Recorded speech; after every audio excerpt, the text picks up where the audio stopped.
nous trouver réponse. Il y a Madame Thérèse Kaikwamba Oyo à répondre na kombo ya gouvernement de la République démocratique du Congo. Wazalendo, c'est tout Congolais qui prend conscience que Mboka na biso qui ne toko ndime kendete. C'est ce qu'on appelle Wazalendo. C'est-à-dire un compatriote qui aime son pays, Oyo akondima jamais munguna konza na kata Mboka na ye. On comprend que c'est quelqu'un qui est utilisé par le Rwanda et les propos il porte les Tutsis comme étant un bouc émissaire na ye. Ba Tutsi bato là na ba camp de réfugiés.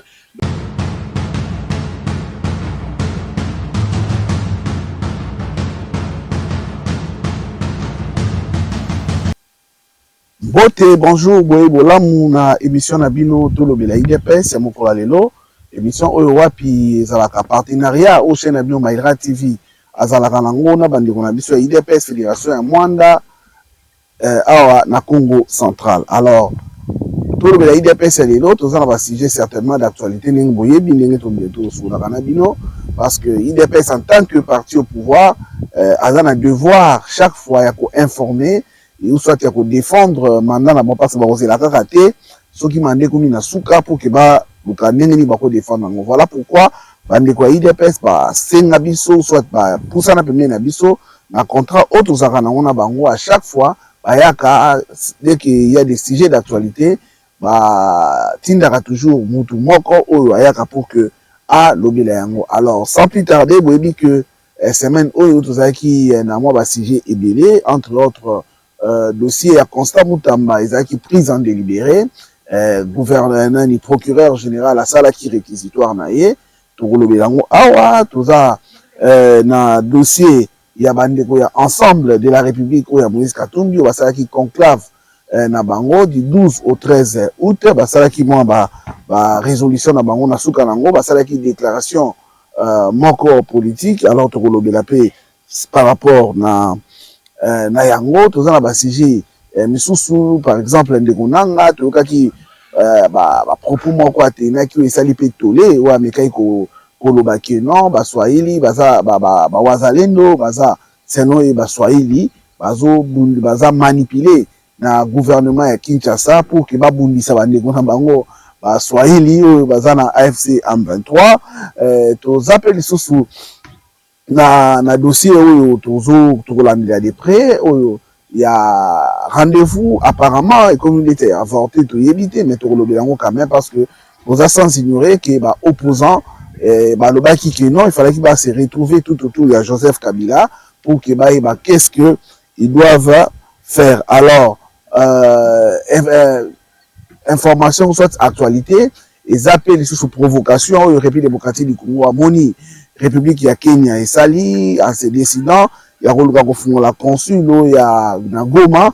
Alors c'est vrai que à Nomaki consul ou consulaire les 16 juste les 15 plutôt les 16 où Elandaki ministre ya République démocratique du Congo chargé il y a affaires étrangères à Fandaki Kimate elle avait directement répondu. Alors ce sont un peu ça les points ou soit les sujets que nous allons essayer d'aborder ensemble avec le représentant de l'IDPS Fédération du Mwanda qui est ici avec nous.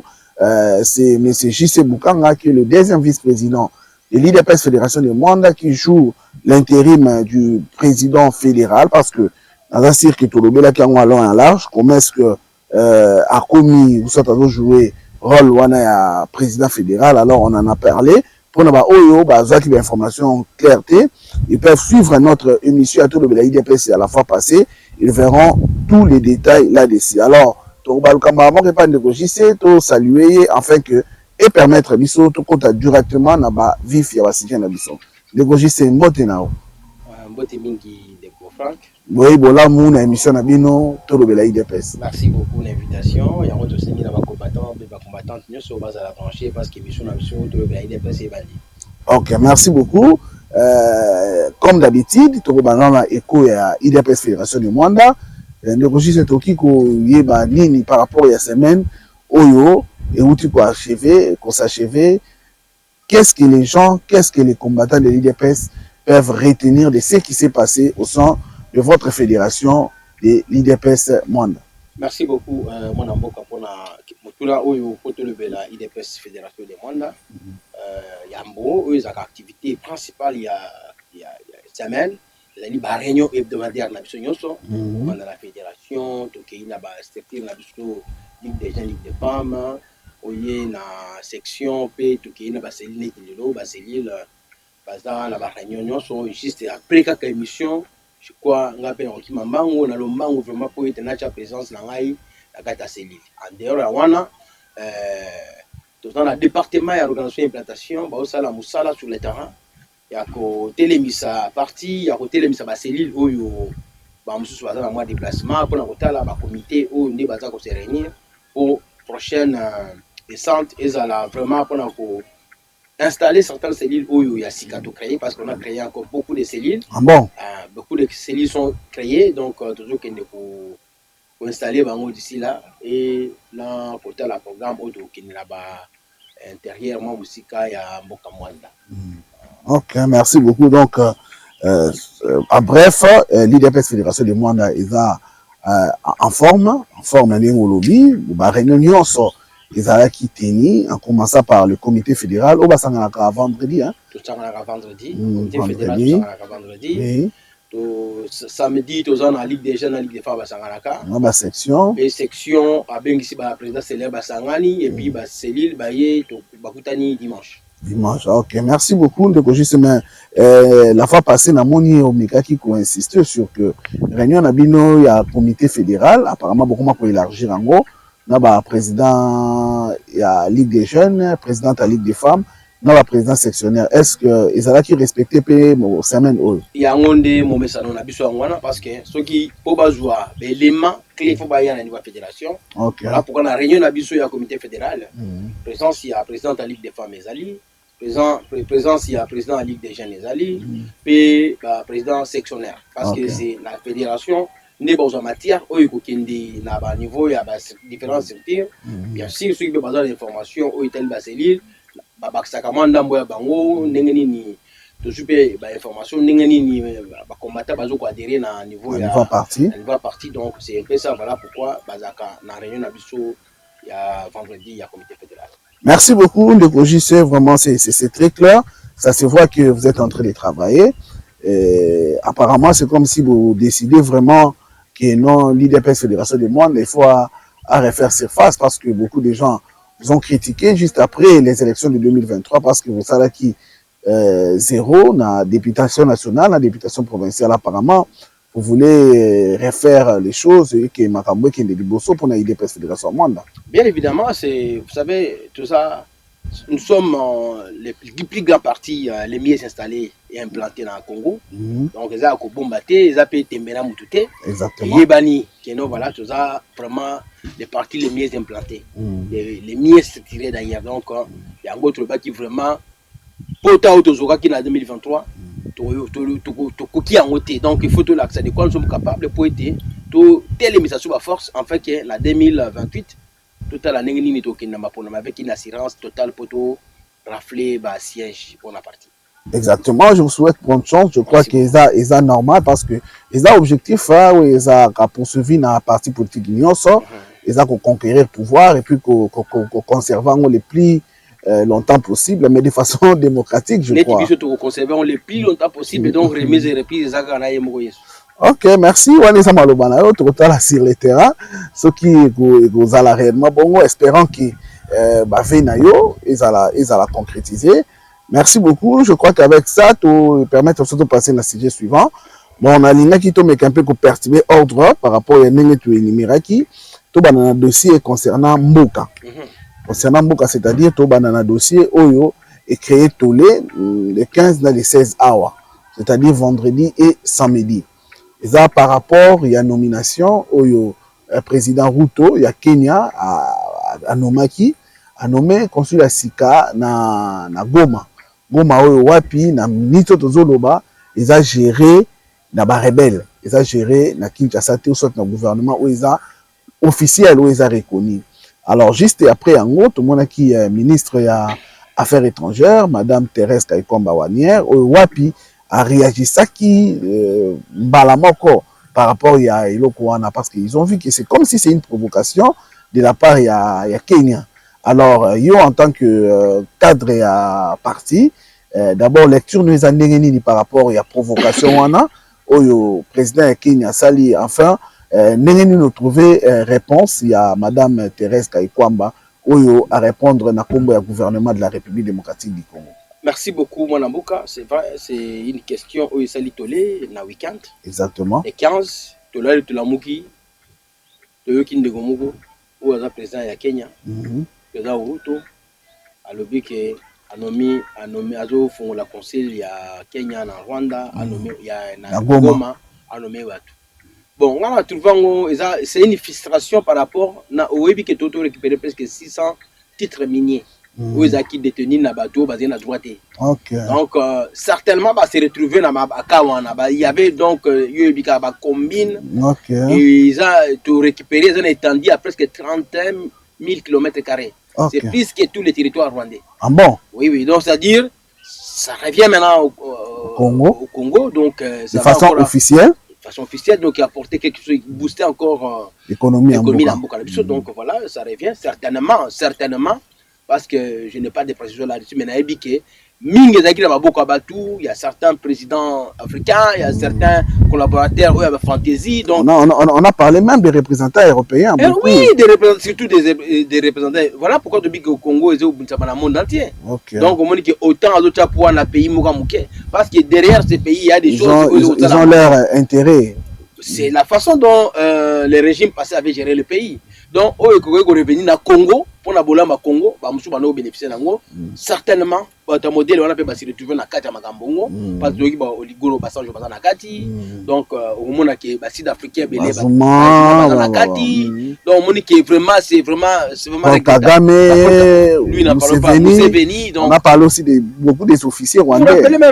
Vous rappelez même à l'époque de Moussa Lobakango. Ouais. Makambo, titre minier, voilà. C'est pas possible. Comment vous avez terre dans Congo Bolingibo. Donc, avec le régime passé, certainement, il y a des boulevards. Boulevard, vaut mieux payer et bénéficier. Il y a Vanda, Santa Tomoto Mbele. Mais avec Fatih Beto, ça ne peut pas passer. Et c'est comme ça que moi, je prends d'abord réaction. Mais c'est aussi une grande provocation. Biso tous en posé un conflit na ba peuple africain entre autres nos frères kenyans ou bien bandeko ya Rwanda. Mais la provocation sur les quatre ba ya créer le Congo za pas si pour te kobosa nango. Ça. Il faut respecter la souveraineté d'un pays. La provocation là ils ont passé na matière ba congolais. Et à un moment donné au monde congolais tant qu'on se soulever ça sera compliqué. Ngana le baka toujours biso ba congolais sera docile. Tu provocation mututé. Tu provoques Moutouté, tu te rappelles comme tu m'as cité. Mais Bango, le rabat de continuer la provocation modèle, en tout cas, à un moment donné, beaucoup de peuple dans et ça risque d'être terrible. Exactement. Voilà, il faut pas tenir compte nango et puis toujours le bas. Coup de chapeau, na madame Thérèse Kayikwamba, oyo, tu es comment. Capacité, ma compétence. Tu es déjà ce qu'elle est, donc n'a pas tardé à donner une réponse à la hauteur de la provocation. C'était une réponse farouche, hein? En tout cas, à la hauteur de la provocation, et nous disons que te mettre en garde.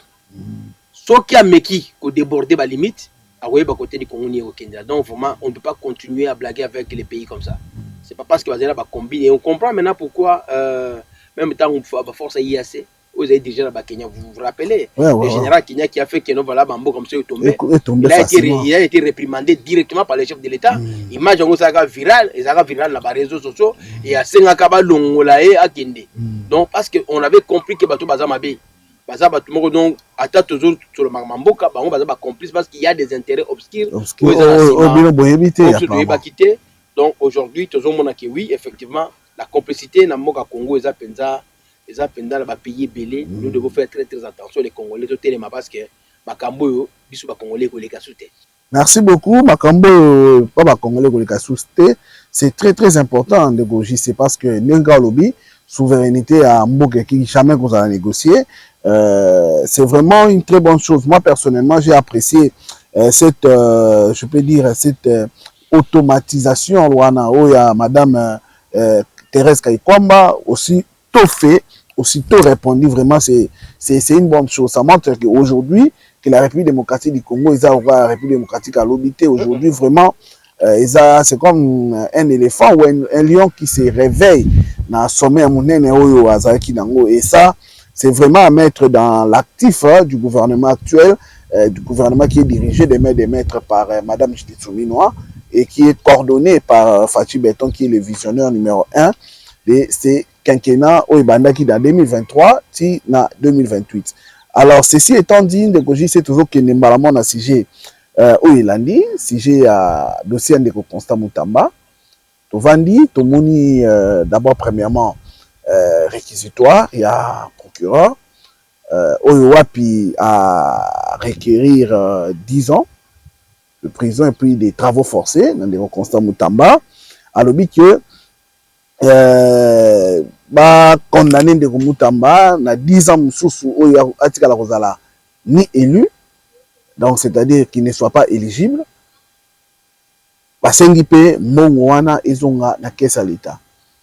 Mais avant yango ezana ba biloko oyo esalamaki parce que to participa qui na vague il y a ba témoin mingi ba mekaka un peu ko expliquer, mais apparemment il y a un polémique ou soit il y a un dossier sur type il y a compte. Il y a ba compte ou soit il y a compte oyo il y a Zion Construction. Alobi que ndeko Constant Moutamba alobi que compte soit ezaki compte séquestré. Alors que dans espère il y a Robank Aleki alobi que ezaki compte courant.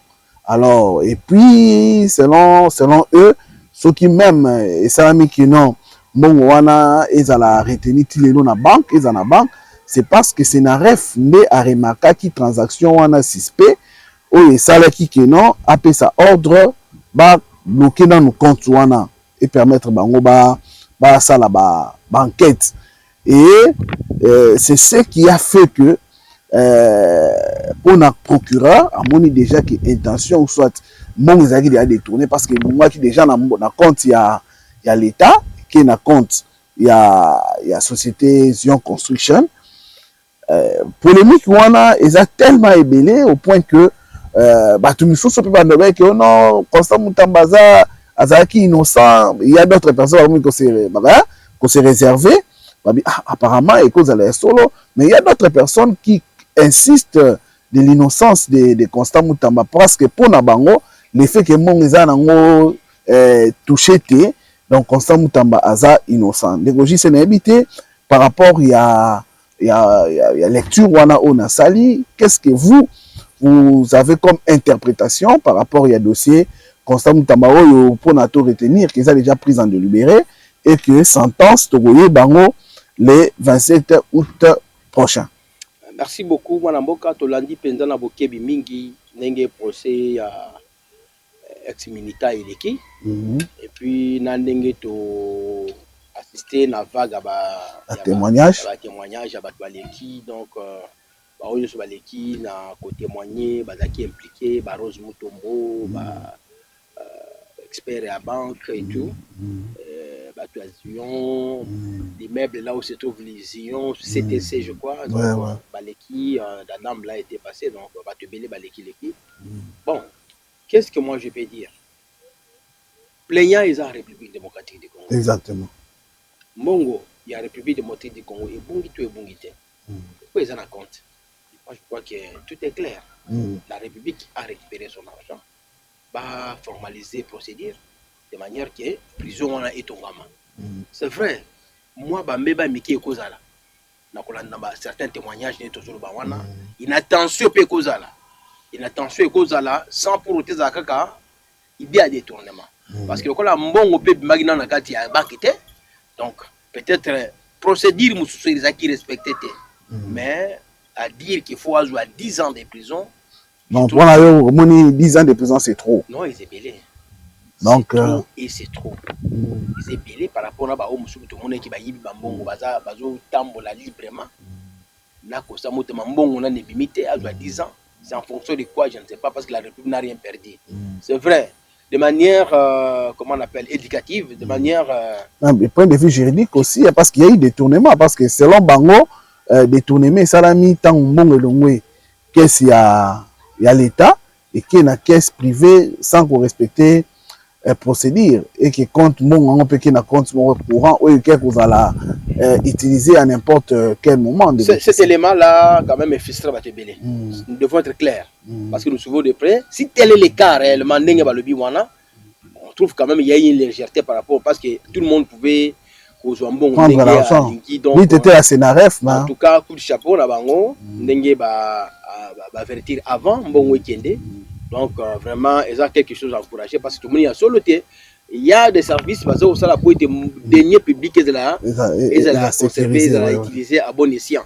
Alors nous condamnons ces gestes, ces faits de gestes, peut-être on ne sait pas, lui-même l'a fait, est-ce que les experts, parce qu'il y a des gens qui peuvent aussi vous conduire la carrière. Exactement. D'ailleurs, par rapport à Nango de Gogissé, avant la décision, on a pour prendre décision finale le 27, on a vu le président, il y a chambre, à Pesaki, parole dans Ndeko Constant Moutamba, wapi, il y a qui peut expliquer, pour naïe, à Zomo Nango, il y a un procès historique, à comparer, on a procès d'abord, il y a Lumumba en 1956, na dossier na procès à Mandela, procès à président il y a Brésil, Lula, comparant même na dossier il y a presse parlementaire, ainsi de suite. Donc pour lui, il s'est dit que c'est un dossier oyo et continue à anal, il y a République démocratique du Congo. Mais et ça qui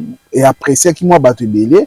Et ça que le fait pour lui de dire qu'il assume en tant que responsable, il assume même s'il y a eu des décisions qui ont été effectuées à travers ses collaborateurs, mais lui en tant que chef, il assume s'il y a des bavures, lui c'est à lui d'assumer. Ça c'est des 1. Et parce que vous êtes sans ignorer que selon les procureurs ou soit selon les informations, on a dit que ce compte-là a été ouvert un certain les 15 et c'est les 16, les malamoko, transaction, on a plus de 19 millions de dollars à Salamaki. C'est ce qui a fait même que ticket batu ya Sénaref, ba mituna mais comment expliquer mongo quand te créer à l'élo, lobby maman mongo belé bongo et koti. Mais l'effet pour Constant Moutamba d'être à la hauteur, d'accepter, de dire qu'il assume même les décisions, même si c'était les actes posés par ses collaborateurs, mais lui en tant que ministre, il va assumer tout ce qui va se passer. Ça montre quand même de la hauteur de Gogissé. Bien évidemment, parce que c'est ça un responsable, quoi. Un responsable s'assume. C'est-à-dire que tout le monde qui procède ou des bandits Boakimi, mais c'est dit être candidat en président de la République, il dit avoir un parti politique. Oh, j'ai travaillé pour la République. Tu n'arrives pas à t'assumer. Voilà pourquoi tu vas au moins une position de facilité. Mais si les personnes vont s'assumer, parce que tu veux que tout le monde de l'amboka, tout le monde de l'amboka, tout ça pour être bon. Assume-toi, tout le monde vraiment. C'est ça être un patriote. C'est ça être un chef, un véritable chef. Il s'assume et il encaisse tous les coups et toutes les erreurs commises par ses collaborateurs. En limite, comme même on les pond là. Mais maintenant, là où ils ont se payé ça, et ça que mon ango la République 19 millions wana. Tous en ont la carte à compte. Pas donc ça dans la trésor public, pas de la procédure, parce qu'il y a un autre ministre qui est déjà là. Dommage, c'est regrettable de voir que l'équipe modèle wana. Mais bon, pas donc ça, c'est vrai. Condamnons les pratiques où Salama qui m'a la mouté et puis ça peut battre sous maïle comment va procéder pour la ça là sur le marché public et la République va bannir le ça là. Et en plus de cela, tout dans le problème il y a comment on appelle ça, il y a un compte, un compte séquestré, un compte courant. Ça pose problème. Dans un compte courant, lorsque le propriétaire d'un Zoya, il n'y a pas de modalité possible. Exactement. Là, ça, mon mis ouverture non, il a intention. Il a détourné, surtout déjà que Constant Moutamba qui compte séquestré, alors qu'en réalité, c'est un compte courant. Voilà, peut-être, c'est par rapport à un rapport, on va appeler ça qui est. Vous voyez, c'est ça. Donc, il a accepté ce que, parce que c'est pas lui qui va traîner par tout ça. Ce sont ses collaborateurs. Or, parmi ses collaborateurs, moi, on a guérisé. Il confirme, voilà, le compte est là. C'est un compte séquestré, en réalité, c'est un compte courant. Parce qu'il y a voilà, tout de suite, parce que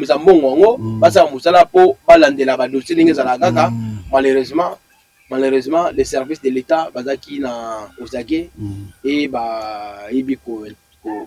empêcher détournement. Bon, maintenant, qu'est-ce que nous attendons? J'ai beaucoup aimé. Non, mais je sais. Procureur a détourner Salami. Donc, empêcher, selon procureur, empêcher détournement, empêcher les mots à l'État dans la dilapidité. Mais détournement de Salama qui Je suis d'accord. Justice pénale Marmebelé, c'est tout à fait normal, c'est vrai. Et ils ont un compte séquestré, et comme il a un compte courant, déjà ils ont des détournements. Alors, il y a un moniteur au ministre Assasimati. Il y a un ministre de la Justice. Exactement. Il dit que parole là étant dans le biboye, il faut qu'ils aient la véridique. Mais lorsqu'il apprend qu'ils aient compte courant, ils aient compte séquestré, même lui-même là où il était, je crois qu'il était étonné peut-être. Parce que à voyer que le bango au vu aussi de tout le monde, voilà nos collaborateurs avec qui nous travaillons. Il faut toujours vérifier, s'assurer que il faut avoir beaucoup d'attention dans certains dossiers où il y a même ruine à motu, même à procès à modèle. C'est parce que cette négligence là peut-être, et ça va bloquer.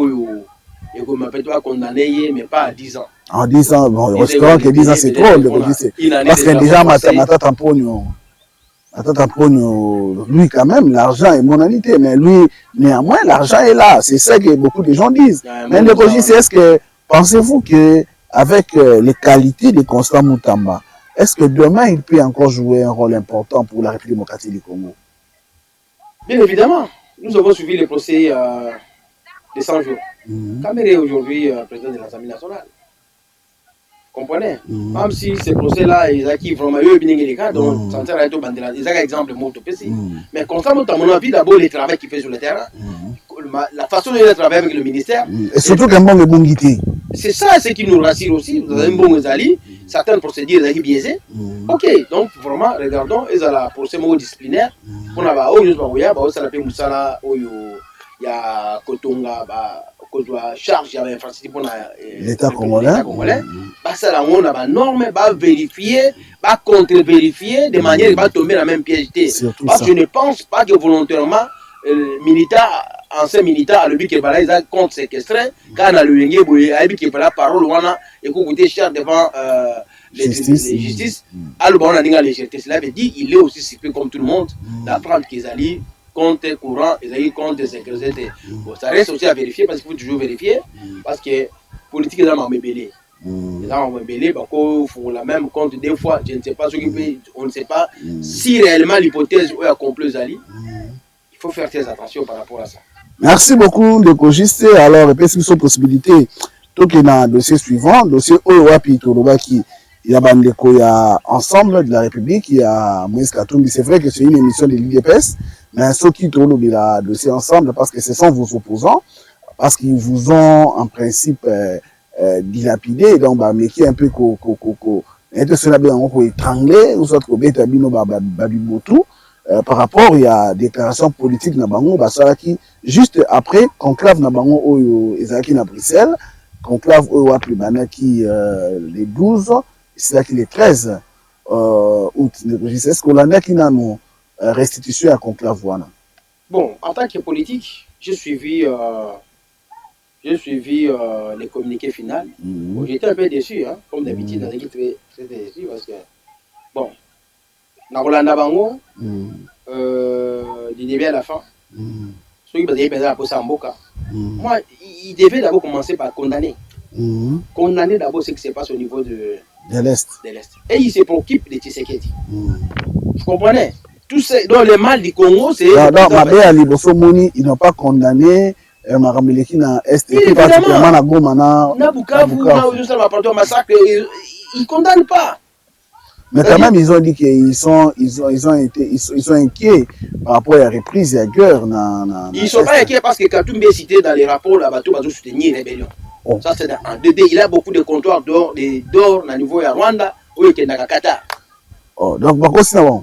Mais rappelez-vous, voilà, mais rappelez-vous, tant que campagne électorale 2022, à Kenaga Idri, qu'est-ce qui s'était passé? Parce que yo ont un comptoir là, Rwanda. Ce n'est pas nous l'IDPS qui avait parlé. C'est ça, c'est pas nous qui avions parlé de ça. Et ça, compatriotes, oui, à Sud Kivu, moi, où dans la naga, niveau mairie, je crois, pour la gouvernorat, on a vu les images. Et ça m'a envoyé des fesses de ça m'a envoyé et puis tout le monde rapport eux ça l'a mis l'élo par exemple pour financer guerre il y a lui et l'ancien président Joseph Kabila. On comprend que ils ont du mal à condamner parce que Bazana Kata Masolo. Vous savez Non, qui la souka, c'est vrai qu'on épingler quelques éléments qu'ils ont dit là. La souka, non, tous les cas étaient là, je crois 4e ou 5e point pour les partis. Cas de vous présent sauf Salomon Kalonda ou le baki qui non voilà santé parce que c'est ça que non non non non non Kalonda c'est quelqu'un qui est intelligent. Mon idée elle a compris. Mon idée avait compris que non j'étais là tout qui les a mabé. Peter Tsan avait compris et Kalonda aussi c'est un compatriote à Zamayele. À ça Zobaté. À tout à la ndengani niyo Olivier Kamita to comme porte-parole à Kabila. Alors que vous en quatre ensemble. Vous en quatre ensemble. Tout le monde que Kabila s'affichait publiquement. Na M23 sécurisé par les rebelles. Ça y est na réunion. Et bandana na katanga ta basaki réconciliation. C'est ça le problème. La perquisition ça n'a pas mbatté. Il voulait construire un aérodrome sans autorisation à Mboka. Pour en faire quoi? Vous comprenez? Il y a beaucoup d'éléments où ils ont collé na peau. Cela veut dire voilà pourquoi beaucoup condamné Rwanda. Donc babi préservation il y a souveraineté nationale, c'est ce que toujours le gouvernement toujours fait. À aucun moment, le but que nos gouvernements a concédé une partie à la souveraineté dans un pays. C'est vrai, certains territoires sont occupés, c'est par la complicité de certains leaders politiques. Entre autres. Mais en grande partie, il y a Zanakati. Tala ba cadre belé, il y a ensemble, Basuka Wapi, na M23. Même, on a dit même le vice-gouverneur, il y a Sid Kivu. Il y a Sid Kivu, Basuka Wapi. M23. Ils ont complicité donc aux hommes qui bateau yo ba ebini ba osala. Ils savent ce qu'ils font. Ils savent. To ebi na forum économique mon il est en 2000 je crois 2017 18 au Rwanda où on l'a dilé parce qu'il était avec Bamo Ibrahim voilà, ses amis, c'est qu'il y a Kagame tout ça. Bien évidemment, bien ba yebi donc ba yebi de quoi ils font. On peut même à Genève. Vous comprenez? C'est-à-dire il y a quelque chose prémédité par rapport à Makambo au Bayebi. Donc, préservation, il y a souveraineté nationale. Tout ça, là, déjà. C'est ce que nous faisons, c'est ce que tous les Congolais font. C'est ce que les chefs de l'État font. Chaque jour, il ne dort que par la souveraineté, il suit par l'instauration de l'autorité de l'État sur toute l'étendue du Congo. Exactement. Habite au Sédat à partir de mon côté. Parce que Kagame a même vu sur la Luengi, même à Boye, à Salabota, comme un millionnaire, comme un milliardaire, jamais. Moi, je n'ai pas été élu pour Salamakambo, on n'a pas compromission. Et moi, je n'ai pas compromission. Exactement. On a compromission mon côté par rapport à ce qu'on a Mboka, à Joaki Mboka Mobimba, à Kotika Mboka Mobimba. Mais tout le monde sait à Kotika Mboka, ce qui mission est ici. Pour mission, ils ont comme ça, ma mission, ils ont mandaté de Kotika. Pour mission, Pesali. Ah, mission, ils ont mandat Pesali. Donc, c'est que mission est à Kokisango pendant mandat na e. Bon, ce qui est que lié sur ici, ça va. Après 15 ans, on continue avec lui parce que nous avons vu ces quelqu'un. Voilà, vous violez la constitution de négocier. La constitution, c'est au Congolais de votant, non? Est-ce qu'on vous a dit qu'on ne peut pas changer la constitution? Est-ce que c'est un péché de changer la constitution? Dans le contexte de la haut, les lots. Il ne faut pas se voiler la face. Les Congolais ont une faiblesse à la constitution. Tous, na Goma, abiso qui tozo bunda, et ça pour la constitution douane. Kabila l'a dit. Article 64. Malheureusement, article ADA. C'est ce qui est, c'est ce problème. Et ce qui a été le donc, alinéa 1 batangi, alinéa 2 batanga. Donc, ils ont makambo toujours besoin à pamba. Balobi, bango bako tala bazo linga dialogue inclusif. Yangwana pour ils ont dirigé na bata 5 ans na SCC. Wana ils ont au mona ki on ndengeni parce que bon. Oyebi à un moment donné, il faut respecter les pays. Les Congolais ne sont pas aveugles. Les combats de la 5 ans bandit depuis tant que la gratuité de l'enseignement. Tout le monde est à gauche, à droite, bouillé. Mais pour pas justifier 47 millions de dollars à personne à 47 diocèses, mais quand on a dossier, les gens vont répondre de ces actes. C'est un règlement de compte négocié. C'est un règlement de compte. On va pas suivre un bon pour faites ça, tout le monde a des problèmes. Il faut exemplaires par rapport à Makambo et vous reprocher au gouvernement. Bien évidemment, parce que vous répondre d'imaginer Talamouta devant la justice. l'ancien directeur de cabinet chef d'État Kamere Azalaka, son excellence Kamere Azaki Nakata, a eu besoin de justice. Vous comprenez? François Beya, la justice Azalaki. Vous comprenez? Donc, tout le monde a justice parce que l'état des droits est effectif la Congo. Ils ont épargné Moutouté. Tout le monde, il n'y a pas, c'est pas, ils ont épargné Moutouté. Éteint Longondo, c'est un grand cadre de l'IDPS. Il a été dans la justice. Vous comprenez? Donc, ça dit tout le monde passera par là. Les Cambozali justifié. Même Nicolas Kazadi fait. Nicolas Kazadi était là. Donc, on a battu Bota, tout ça. Alors, c'est que, pourquoi les règlements? Ils ont règlement de quantité.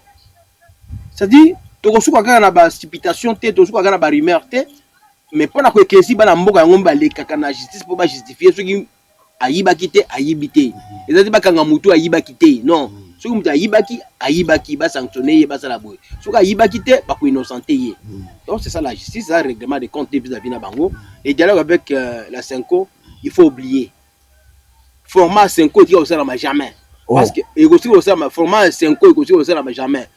Le président a toujours eu la main tendue vers tous les autres Congolais. Tout le monde gouvernement, ça lit, ça. Tout apparaître. Ouverture.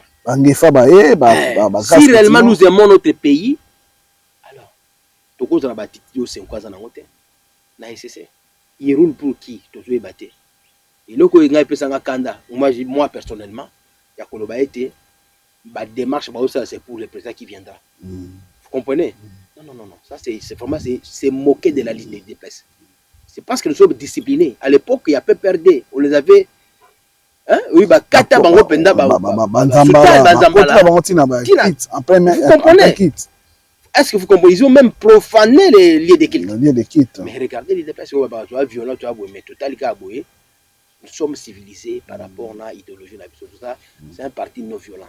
Donc, Babo Sana, dialogue au Balobi, il y a 5 ans, c'est le registre mais Balobi par rapport à bien beaucoup instrumentaliser justice, va procès na mise va procès politique négocier. On a payé au Boyango quand même. La Boyango parce que la première personne à l'égal à TV5, elle est quittée la France 24. Il y a qu'on dit mettre en tout cas. Merci à l'Éternel, à repérer sa mission de droit à Fati, parce que le domaine de la justice est instrumentalisé. C'est pour ça que peut-être c'était à l'époque, mais maintenant là, peut-être vous changer plein de choses. Ah, vous avez la commune de secrétaire? Vous changez. Nous, nous changer, c'est-à-dire, est-ce que Babylon Bangaye? On ne banga tout bide. On ne banga été. Parce que lit au Soudan, il y a un côté. Aïe, beaucoup de questions signifie lit. Tout le monde qui est en marche, donc, à qui m'a écouté la Moutuka. Asali kaka 200 mètres pamba makolo à côté de la mutuka ke au moment là ça marche de santé c'est bon voilà que marche de santé en wana marche de en wana benga do asala ability c'est-à-dire to zala tant ko banga été on ni DPS mala on ngala c'est pas DPS to banga ta parti mo te parce que biso lito tout ça ba sali en côté na balobi que bino IDPS avec tout ce qui se passe là-bas chez vous ça prouve que non. Après pouvoir où vous êtes appelé à disparaître, négocier. Voilà pourquoi c'est la démocratie qui règne au sein de l'IDPS. Les désordres étaient. Les désordres étaient. Les sons des cloches de la démocratie, c'est ça. Les sons des cloches, tu fais ça là. Tu comprends? Les sons des cloches, la liberté d'expression. Vous avez passé, j'ai mis balai, les lots. Tu as passé, j'ai moko. Tu as mis balai. Tu as passé, j'ai moko. Tu as passé, j'ai moko, mon aïe. Excellence, l'honorable Augustin Kabouya. Mais Nairobi, pour ça, j'ai mis balai parce que tout à l'heure, la journée le 15 août. Mais la journée le 15 août, on a mis des activités. Salami na Kinshasa. Bon, nous Salami na siège à parti, nous Salami quelque part. Et il y a eu des présidents, des secrétaires généraux, au Basso qui va parole. Il y a eu des présidents de la Ligue des jeunes, au Basso qui parole. On a appelé Robo Yangote négocier. Bon, on a évité. Tolanda ki ba consultation salamaki na mona mboka berande tant ba yamaki bango so ba gane ba secrétaire général mibale to mona ki muta maki délégation za ki mona mboka Augustin Kabouya na secrétaire adjoint na ni pa boyaki na zaki wana délégation na zaki na kati wana secrétaire national adjoint secrétaire général nani ici Boazalaki wana et pas passé et la preuve année non après sortir de Makenda hein Abima Kenda parce qu'il y a pas qui rôle les années, il rôle les années. Il y a pas qui rôle les années nini, il y a pas qui rôle devant mon continent, il y a les camolobatés. Ah, wana yo mutolobi parce que sur le terrain de Kojise, il a un de les katea. Oyebi à un moment donné, hein, il faut bisomoko idepes, tout se remettre en cause, et puis tout tcha maï nakata vigno. Ce n'est pas le moment de ces spectacles. Ça fait mal comme on a combo tout bundi tout ça spectacle comme ça désolant. Parce que le bizarre est la démocratie. Ça c'est de un. Et à part ça de Kojise, problème est moko ba imboka ba monaka na kati ya IDPS eza que apparemment tant bo bakake non il faut to sangana to zana temps ya kosala ba spectacle wana te bo kondanaka beaucoup plus bato baza na ndeko de bizibu. Apparemment c'est comme si ndeko Kabuya ye aza na clean ye aza irréprochable et que bato wana ba se balamuki kaka à l'occasion de rien ba bandi kosala makambo wana ndeko Jise. Bon, adage moko to le babiso surtout les linges sales là, c'est là ma famille. Et pour que ces linges sales c'est là ma famille, il faut que mon ba place na ye. La première des choses, mon ba bien en place na ye, ndebo ye autour, il y a ba idée, otali qu'est-ce qui ne va pas, qu'est-ce qu'il faut faire. Un homme civilisé, c'est ça l'idée pèse. Vous voyez? Étant donné que Toringi to za na libanda mibe qu'on a bisoté, le secrétaire général du parti faisant d'office intérim à président AI Komonaye, honorable. Réalité. Cela veut dire Moutobane kwa simé fonction wana ezaki l'ancien secrétaire général Kabundi Wakenda. Mais ezaki na mandat spécial de Kojise. Bien évidemment, c'est Kabuya un mandat spécial. Mais bien sûr, tu peux signer un mandat spécial. Parti et PC mandat spécial wana. Tozaki na kisantu awa, c'était en 2000 je crois 2021 ou 2022, tozaki na kisantu. Tolongo tukena nganda yala, on lui a donné mandat spécial. C'est mandat spécial. Tout le monde avait y compris ba secrétaire national Babizu basé na kata réunion wana donc bango nyozo tout ba ebike tu peux essayer mandat wana. Donc il n'y avait même pas de débat par rapport à ça.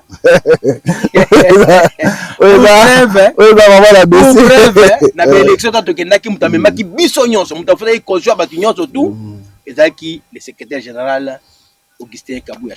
OK, c'est bon, on a position la position officielle il y a IDPS Fédération des Mondes, j'espère. Il y a parti. Il y a parti parce que parti on peut beaucoup mal parti A parti B, c'est ça le problème de Kojise.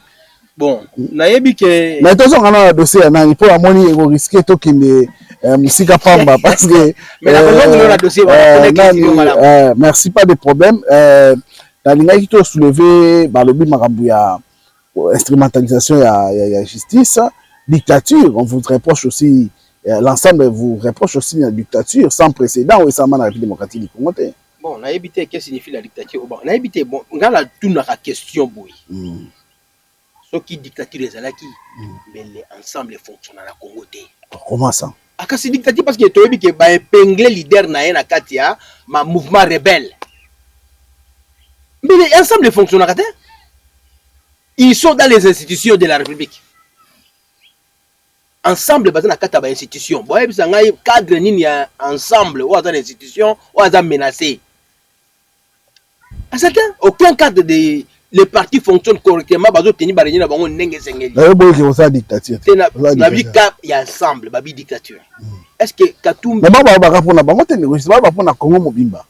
Bon, siko net parti nini ou bien congolais nini azo subir dictature ya régime ya Tshisekedi. Ba biese basé belé. Il faut bon perception pour to mega otala non? Abi ba e beaucoup na régime na bino kutu boza ba démocrate ba lobi que il y a aujourd'hui beaucoup des exilés politiques qui régissent. Netinani belé to bana kotanga ndeko. Mais tanga ta 5 on a d'abord ta 3 total politique. Moïse Katumbi on a ni journaliste on a ni Péro Louara Franck Biongo basé belé ndeko jise wa lobi que baza pena exilé politique il y a régime na bino sanguinaire régime na bino dictatorial donc autoritaire ils a dirigé na moi mboka c'est Tshisekedi aza président ya parti na bino officiellement. Tozui Kaya Moïse Katumbi. Il était candidat en 2023, n'est-ce pas? On l'a traité comme étant un candidat farouche, n'est-ce pas?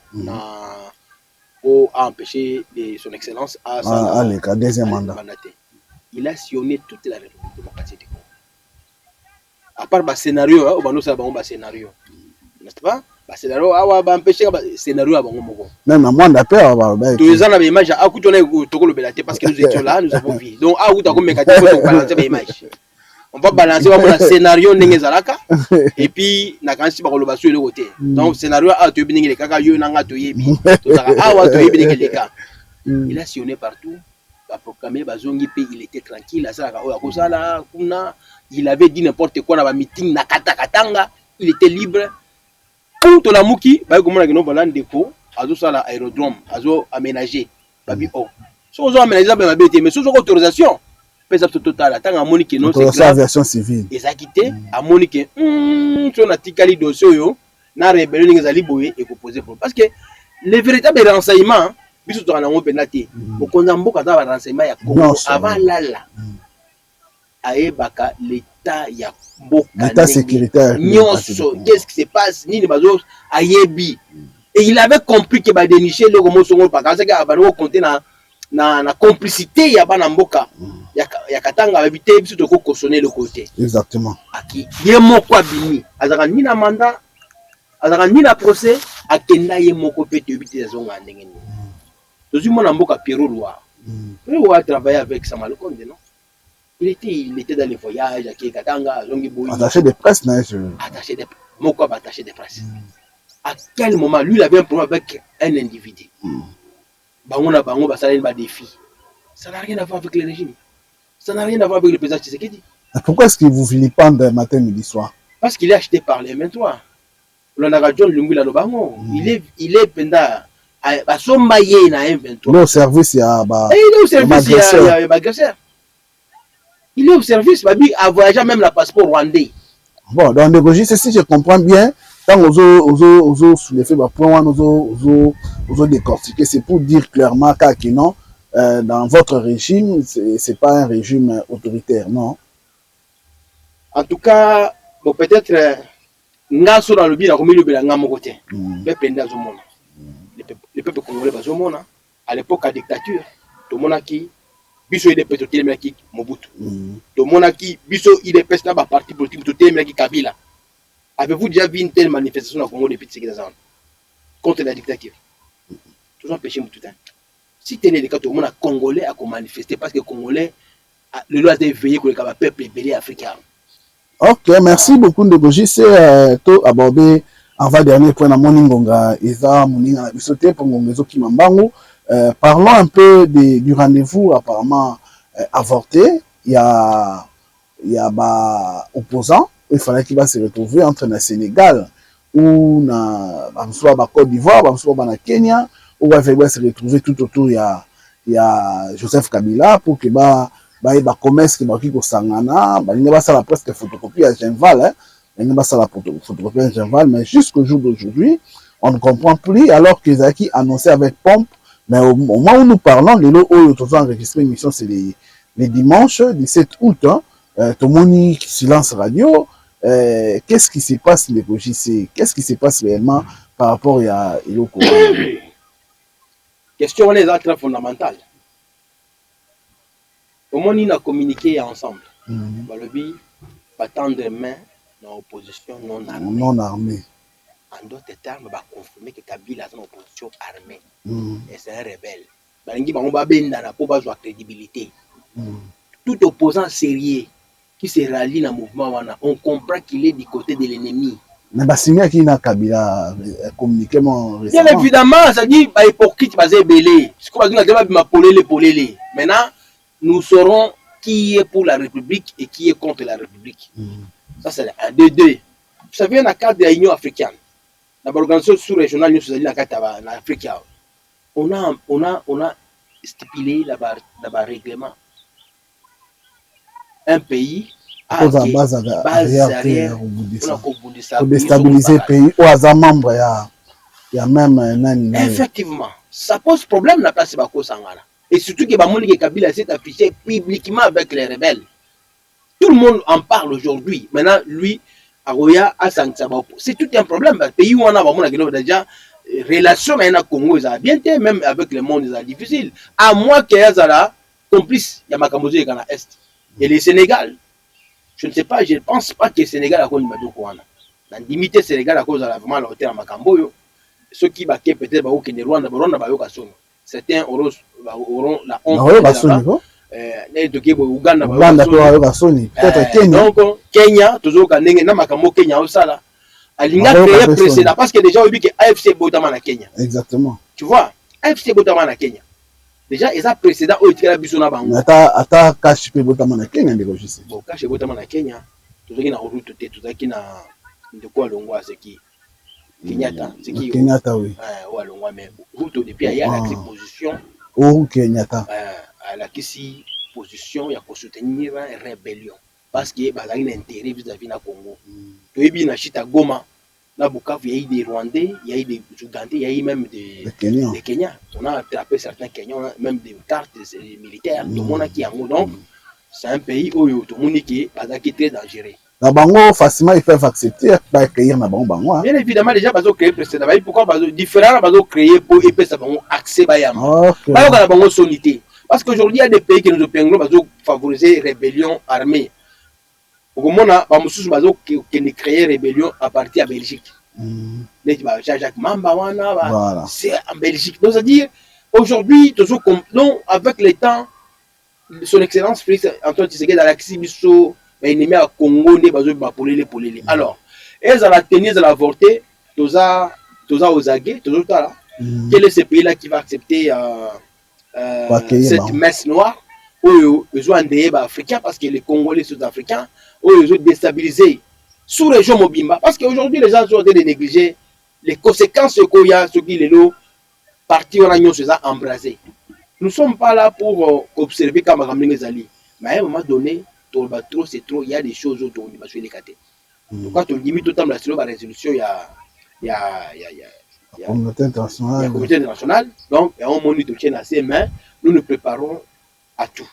OK merci de Bogis alors to chité na dossier ya Corneille Nanga a passé un message moko au wapi à lobby qui non américain peut expliquer comment expliquer pendant tout ce temps nani na République démocratique du Congo batikala kotonga nzela entre ça qui est na ba mine mais bon yo za mieux placé parce que au vanda ba côté wana et à part ça aussi il a évoqué un point important selon lui en disant que ba na kata ba wazalendo ba luba bazate ba Congo bazate ba ngala bazate izakaka ba Swahili et gouvernement ya Kinshasa régime à Kinshasa selon bango azo instrumentaliser ba wazalendo o baza ba Swahili pour ki babundisa bandeko na bango ba Swahili o baza na kata FC M23 de juste analyse na yo na ba propos wana o ya nanga est-ce que ça ba propos séparatiste ou encore ils ba propos provocatrice selon eux.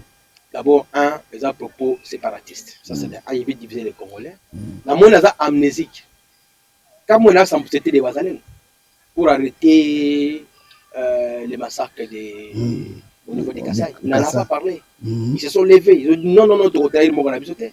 L'IDPS n'était pas encore au pouvoir. Aider avant que nous soyons au pouvoir. Mais les Ouazalais ont toujours combattu. Oh, les maï.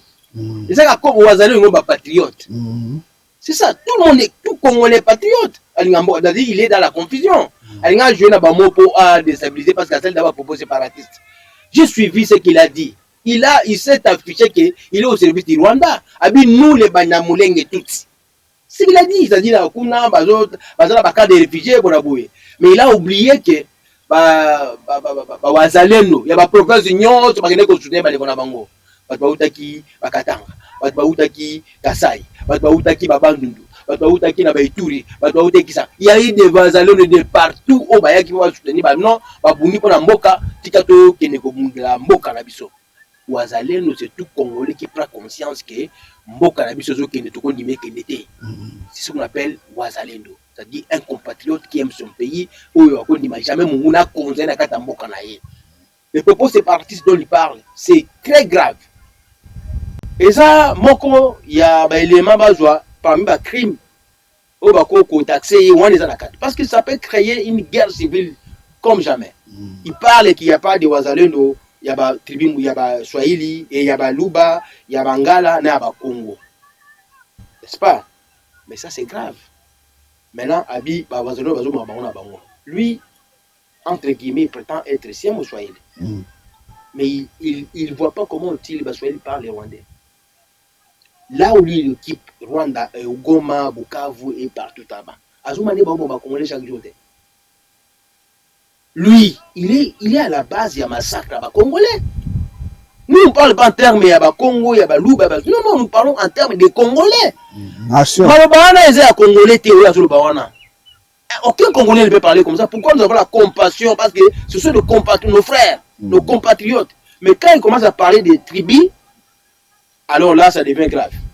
Ça devient très très grave. Et tout le monde y a solo. Tu comprends pourquoi Kika Abin Karou a le bagage Makambo sur M23, il y a un peu d'inspiration à Kabila. On a compris. Ils sont dans les mêmes sacs. On a compris, c'est vraiment lui, le patron à AFC. C'est le même langage. On veut parler en termes de tribus. Au Congolais, Makambo les a ratés. Tout Congolais capable. Il y a conservé une nation. On a bâti aux hommes de côté Nini. Soit au travail pour l'Amboka. Mais pourquoi on n'en parle pas dans les institutions? Les mêmes Basoyel occupent des postes clés dans les institutions. On n'en parlait pas. On n'en parlait pas. Donc, ça dit, bah, propos séparatistes, il faut que télémé là-haut. Et puis, bah, tout Congolais, on comprend que c'est quelqu'un qui est utilisé par les Rwandais et les propos, ils portent les Tutsis comme étant un bouc émissaire. Bah, tout le là, dans la camp des réfugiés. Bah, où tu vas là-bas? Ils n'en parlent pas pourquoi? Parce qu'ils ont massacré les Hutus. Vous voyez? Donc, c'est vraiment grave. Et puis, beaucoup de Congolais sont dans les cas des réfugiés. Beaucoup de Congolais, il n'y a pas que par rapport à la tribu, ce sont les Congolais qui souffrent et nous devons condamner lorsque les Congolais souffrent. Merci beaucoup, Ndeko Chisse. Merci beaucoup, chers abonnés, chers téléspectateurs, chers internautes, vous qui nous avez suivis depuis le début jusqu'à ce niveau. C'est vrai, Bomoni, tu l'obéis presque tous les sujets. Mais quelqu'un peut énumérer les binos na introduction na biso alors tozo baluke pas négocier auto tout na mot de la fin naé avant to zonga pour que to clôturer émission to le bela IDPS ya mokola le négocier mot de la fin na bon mot de la fin na les alliés était bala mboka bazolanda bazala branché kolanda makamba mboka ni zokeli to za la phase mo très cruciale to za la to tomber na kata distraction to kwea na maloba ya ba comment maloba ya ba flatteur te ba manipulateur ya ba séparatiste le kola bananga wana donc faisons très attention et puis condamnons les compatriotes et les véritables compatriotes ceux qui aiment le pays levons-nous contre ce genre de propos et condamnons et c'est très important de condamner ba propos parce qu'aujourd'hui ceux qui te tomber la makambo to s'accrocher l'obit aux gens en République ça sera comme les Soudan. Soudan les comment mais heureusement les Congolais ne sont pas dupes. Les Congolais sont unis, nous sommes unis entre nous. Ma tribu est à l'Arabie Saoudite, tribu qu'on a Congolais ou à Congolais, donc tout ça on pour na bit moko. Donc très important. Oyo nyo so bazinga ba déstabiliser mboka to se déstabiliser na bango. To kabwana na bango. To kabwana bango to la sabon ke bala tout ça na étape wana te. Congo za moko écouter ça moko biso nyonso na simaya ba ya mkonza mboka na gouvernement. Dialogue. Congo il dialogue na mokaka. Mais dialoguer avec les gens qui tuent leurs propres frères aujourd'hui, qui massacrent toujours dans le format aux qui battent les Rwandais dans 1+4, ça n'arrivera plus jamais. Peut-être, hein, biso il dépêche selon la pouvoir. Il ne arrivera jamais. Il ne faut même pas penser à cela. Il ne arrivera jamais. Peut-être que les Congolais ne pas qu'on dit aux alatés. À qu'on dit parce qu'au moment n'engeni ba koya suko infiltrer ko faut aider ba institution na biso to konzonga na la case de départ et c'est encore terrible. Donc tout le monde aujourd'hui tous les manipulateurs ba Congolais totalement et to bundela mboka za pour moi IDPS za pour moi Congo mobimba ba Congolais nyon surtout c'est une cause nationale et naza si la confiance per ba Congolais na maturité tout ça lelo c'est possible. Merci beaucoup, c'est possible vraiment. Yango mot de la fin, il y a Ndeko Chisse Bukanga, Oyaza, deuxième vice-président, il y a IDPS Fédération de Mwanda, Oyazo joué intérim, il y a président fédéral depuis un certain temps. Ensuite, il y a indisponibilité, il y a président fédéral Théophile Massamba Lutumba, il y a premier vice-président Christophe Touzayana Moumeso, au baza vraiment indisponible. Voilà pourquoi lui, en tant que président, au Batikali, il est en train de jouer ce rôle-là du président fédéral intérimaire. Wanaye Ango, na émission précédente, on souhaitait qu'il y ait bon Vanaye, et c'est ce que nous réitérons encore aujourd'hui. Alors, Nabino, fidèles abonnés, Nabiso Oyobolanda Kibiso, nous vous disons grandement merci. Bino Obo Mesana, bo continuer au comme Nabiso, remarque Nabino, commentaire Nabino, les le bienvenu. Nous vous invitons de continuer à liker, à commenter, à suivre et surtout à partager nos différentes émissions. Il y a chaîne Nabino Maïdra TV, que tout ça, on a une émission entre autres, tout le Bela IDPS, École du patriotisme et du panafricanisme, à la découverte, Grand Plateau,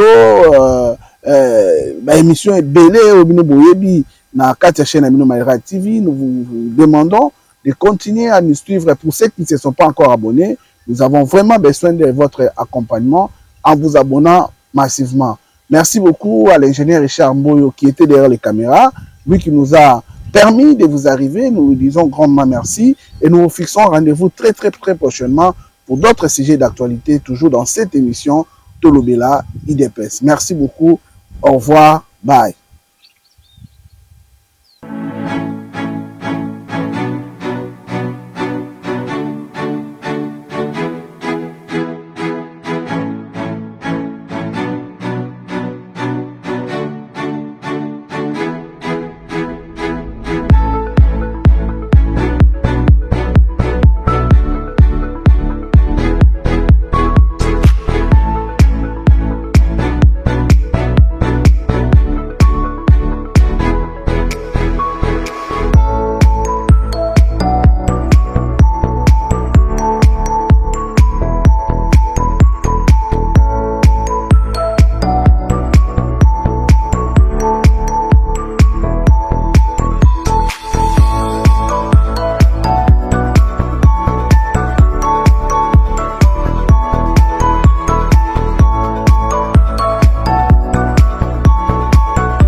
Bonjour chers internautes, moi c'est Madame Nissi Moukena.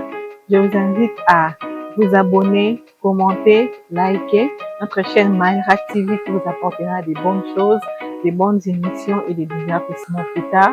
En tout cas, je vous invite encore à vous abonner, à partager partout dans l'étendue de la République démocratique du Congo ainsi qu'à l'extérieur du pays.